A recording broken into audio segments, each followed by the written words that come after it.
wanted to do on the night of your 29th birthday? I told him that I wanted to stay out and celebrate with my friends, and in my mind, I didn't want the burden of having to do that at the end of the night. I just wanted to have my birthday. Did you want to have a freak off that night? No. What ended up happening that night? We went to Blind Dragon for a bit, but he pulled me out so many times. Like I said, I gave up.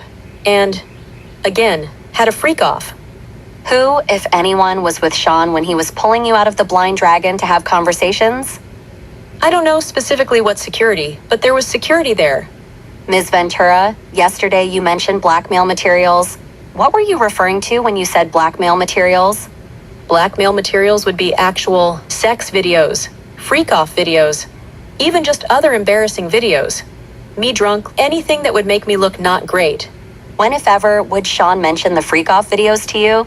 He would mention them when he was upset about something. It was just a pretty common thing. One time I dated someone else. That is what it was all about. I'm going to put out 2 embarrassing videos of you. He just wanted to hurt me.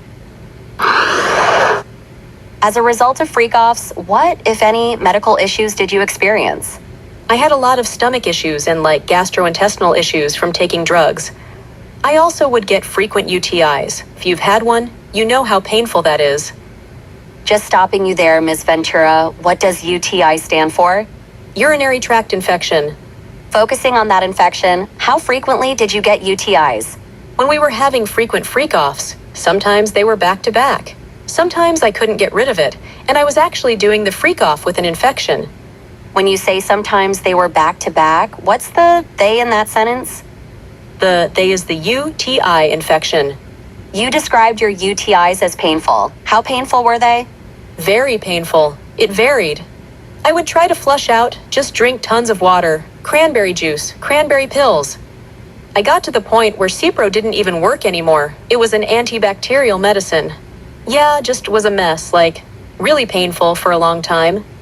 I actually can't believe that I actually dealt with that. Did you talk to Sean about your UTIs? Yeah, he knew that I would get them. You mentioned you had freak-offs with UTIs, is that correct? Sometimes, yeah. How did it feel to have sex while you had a UTI? Horrible. It's the most uncomfortable burning. I would not advise it. How long did Scott stay in Connecticut? He stayed, I think, 3 or 4 days. Approximately when did he leave? Right before New Year's Eve.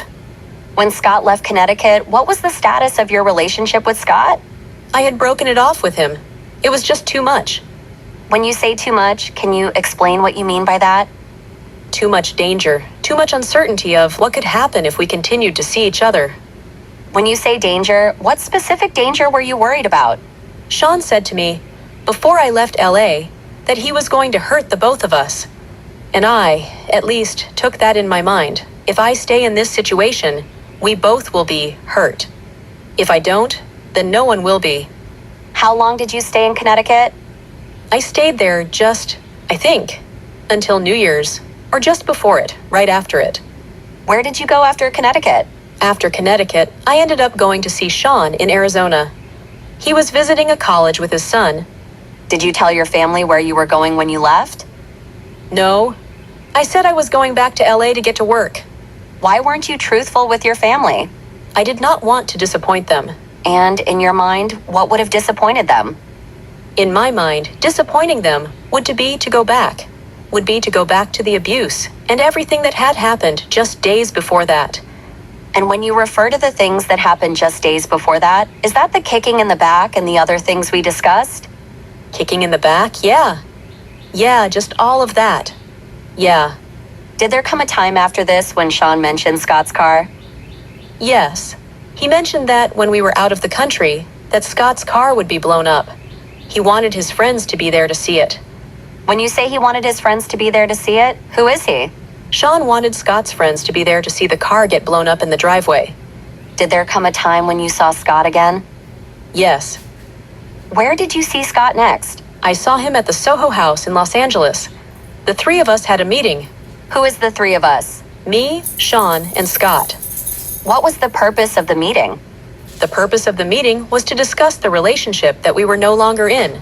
Ms. Ventura, what do you recall happening at the end of the meeting? Scott said, "What about my vehicle?" And Sean said, "What vehicle?" And that was the end of the meeting. Directing your attention to approximately August of 2018, did there come a time when you saw Sean? Yes. What was the occasion? We were having kind of a closure conversation. At least in my mind we were. We went out to dinner at a restaurant, like on the way to Malibu. I think at that time, he was trying to convince me to come to Burning Man with him. That's something we did together over the years. And from your perspective, what was the status of your relationship at the time you had dinner with Sean in Malibu? We were not together. Were you seeing anyone else at the time? I was. Who were you seeing? My now husband, Alex. Can you describe how Sean was acting at the dinner? He was just being really nice, playful, laughing, kind of romantic vibes, sort of. But we just were normal, laughing.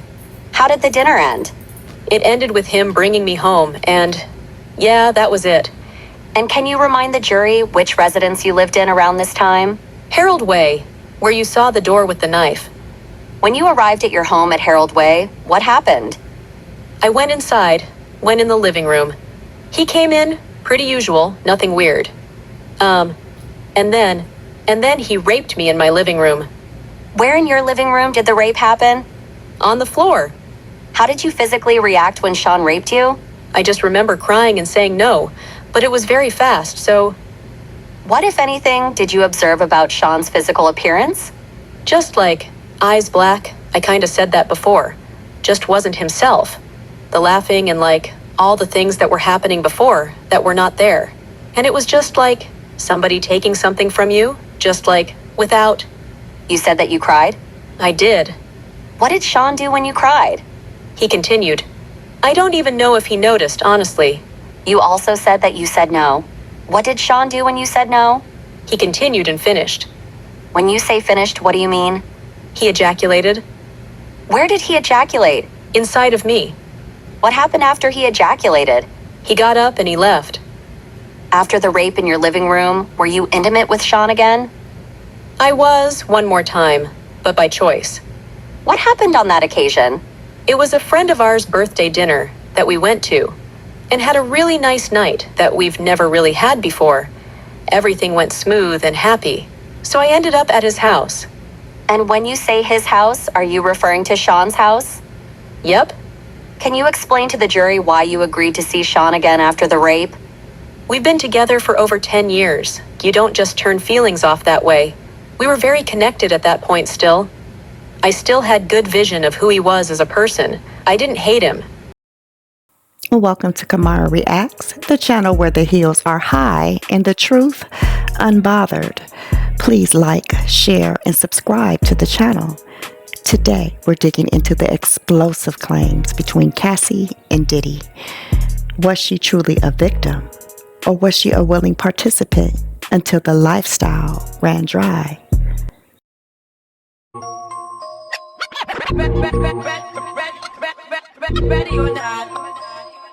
Ready or not? Here I come. Can't hide. Gonna find you and then yo. I play my enemies like a game of chess where I rest. No stress, no success. Cassie dropped a bombshell lawsuit accusing Diddy of abuse, trafficking, and years of manipulation. Horrifying stuff. But as the internet peeled back the layers, some of us started to squint. Because for someone allegedly living in fear, she was photographed everywhere with him. She was smiling at red carpets, dancing in music videos, jet-setting on private planes. So here's the question. Was it fear or was it convenience? Was she coerced or was she complicit? Let me ask you, do you think Cassie was trapped with no way out, or was she enjoying the benefits until it no longer served her? Drop your thoughts in the comments. If you're loving this unfiltered breakdown, please go ahead and like this video, hit that subscribe button, and share it with somebody. Cassie stayed with Diddy for over a decade, That's not a fling. That's a full-time role with health benefits. And in that time, she allegedly recruited other women into this world. That doesn't sound like someone being held captive. It sounds like someone playing the long game. Again, this doesn't excuse Diddy.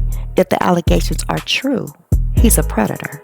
But we can't keep acting like every woman in this situation is just a delicate flower. Sometimes they know exactly what they're walking into. The question is, when the check clears and the contract ends, what story do you choose to tell? So, where do we land? Cassie deserves healing, yes. But when it comes to accountability, it's a two-way street.